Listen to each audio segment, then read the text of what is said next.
This is the night we can roam freely into your world.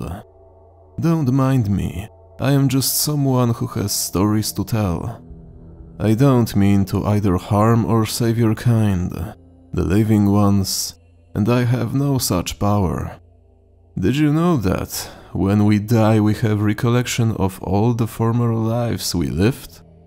Let's start by explaining this part.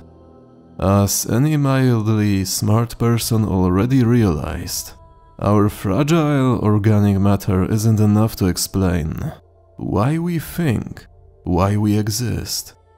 We have a spark that precedes and outlives the body, the outside.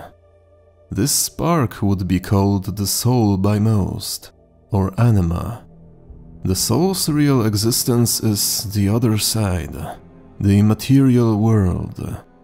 From time to time, the soul is allowed to roam the ugly, heavy physical realm to look for a vessel, being built inside of a woman's guts. If no spark arrives in time to possess the inert matter, a miscarriage happens. To sum it up, that's how a person is born. The anima chooses to connect to what will develop in a human body. The anima is, as far we know, eternal. So life should have a greater meaning and purpose. That's what you are thinking, right? Oh, how little all of you know. It matters not what you do through your material existence, as long as you die a different way each time. That's right, the obnoxious, shallow, senseless meaning of existence is nothing but dying. And not only dying, but finding new ways to do so. Life is nothing but the source for a twisted sticker book made of deaths.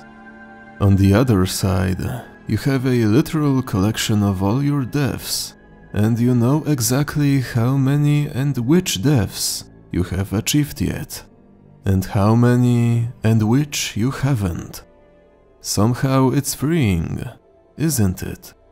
Your job? It could be anything. Your gender and race? It makes no difference in the big picture. You were dealt bad cards in life? No justice for you. You were gay? No hell for you. You lived a good life? Good. Because it's not getting any better than this. Across the centuries, and then the millennia, we leave the comfort of the so-called eternal life to purposely put ourselves through this shit. You say you didn't want to be born? Believe me, you were bored out of your mind when you decided to come. Of course, filling the sticker book one life at a time takes forever, especially because after we are born, we forget what we are here for. And it's not unusual to end up dying the same old boring deaths. It means wasting 70 whole years or so. So there is a trick to make your collection grow faster. You can steal from others. In what you call afterlife, we spend most of our time this way, battling for each other's conquests. But this is rarely fun anymore. We all know each other's ruses and strategies. So we come to this world to steal. But I'm getting ahead of myself, aren't I? I'm sure that you have a question now. What's the point? When your sticker book is complete, a blinding and warm light envelops you. You're taken somewhere else. Maybe it's eternal bliss and prize for winning the sick game of existence.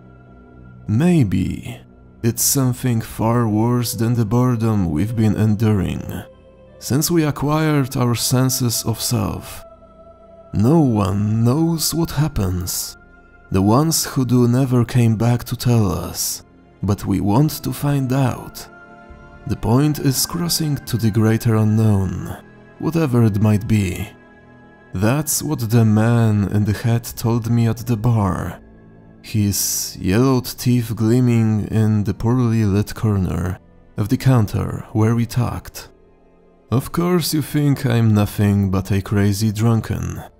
So what about seeing it for yourself? As I said, I didn't come to bring harm. This is completely non-personal.